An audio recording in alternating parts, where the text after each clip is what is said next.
What's up, design family, and welcome back to another episode of FittBite, the mini podcast series where we take pieces of your favorite fit design content and compress them down for you into easy to understand bite-sized episodes.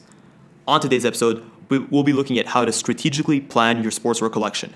We'll focus on the 4 key points to consider when planning the collection, as well as 4 key item types that you'll want to plan for.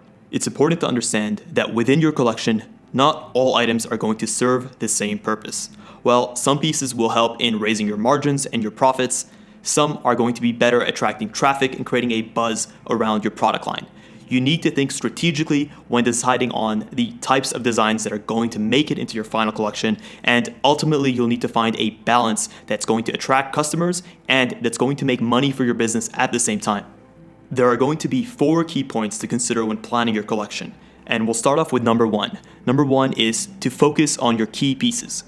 It's almost impossible in this day and age to create something for everybody. Everybody has different tastes, so it's important to start off with a focus. Focus on products that will sell well and present your brand image clearly. Number 2, it's important to make the product memorable. You need to be able to address your USP or your unique selling point, and you need to be able to maintain the same identity for your brand across seasons. Muddying up your identity is one of the biggest mistakes that young brands do. It shows that they don't have the confidence to carry a brand image forward. Don't confuse the buyers who are with you since the beginning. Make sure that you carry your brand image forward, keep your collection fresh, but instantly recognizable, and keep it in line with your brand.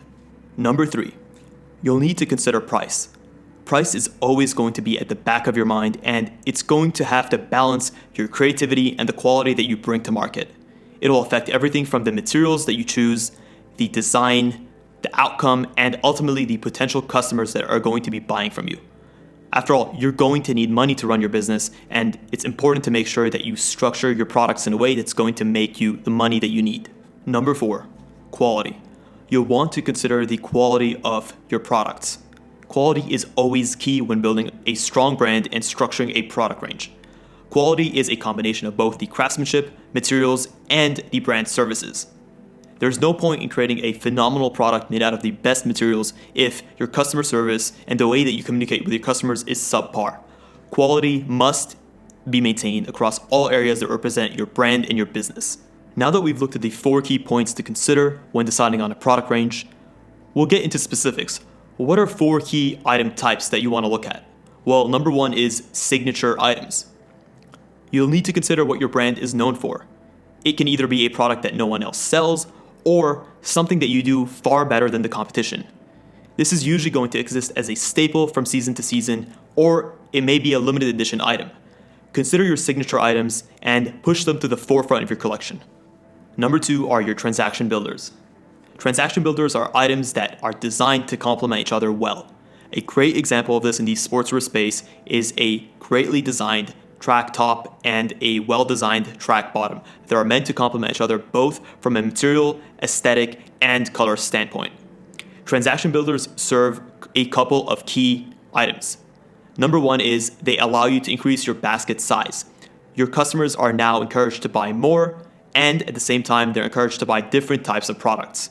If you have a customer that's only been exposed to your hoodies, creating a transaction builder set where you have a hoodie and a jogger that complement each other well, and you're pushing that in terms of your marketing, can lead these customers to be exposed to different types of products that they may not have been exposed to before.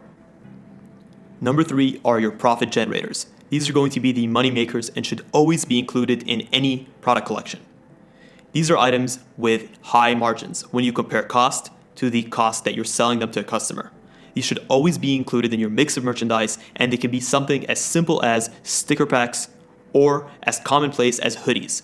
If you consider a hoodie versus a regular performance t-shirt, a hoodie is a better profit generator because people are more inclined to pay higher prices for hoodies. A t-shirt may cost you $12 to make, but you'll be able to sell it for $30. Whereas a hoodie may cost you $20 to make, but you may be able to sell it for $100. Therefore, the profit margins on these hoodies are higher. Always consider profit generators and make sure you include them in the mix.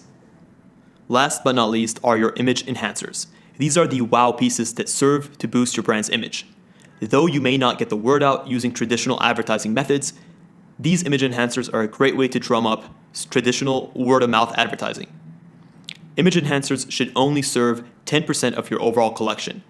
Though they may get customers excited, they don't necessarily buy them. Great image enhancers are things like technical jackets, cargo pants, or any other type of design that is pushed to its limits in terms of its material, its aesthetic, its functionality. These items may have a high cost to you, and they may not necessarily generate a ton of profit, though they are a great way to show your customers what you're capable of and to set yourself as a serious brand looking to make its mark on the industry. In conclusion, when planning your collection, always focus on your key pieces. Try to make it memorable, always consider price, and push quality to the forefront at all times. When it comes to types of items, look at your signature items, as well as your transaction builders. Don't forgo your profit generators, and lastly, make sure that you add image enhancers to push your brand and elevate your product range. You just listened to FittBite episode 3 on how to strategically plan your sportswear collection. If you guys enjoyed this episode, please consider leaving a review below. Tune in every week for bite-sized content of the Fittdesign content that you love.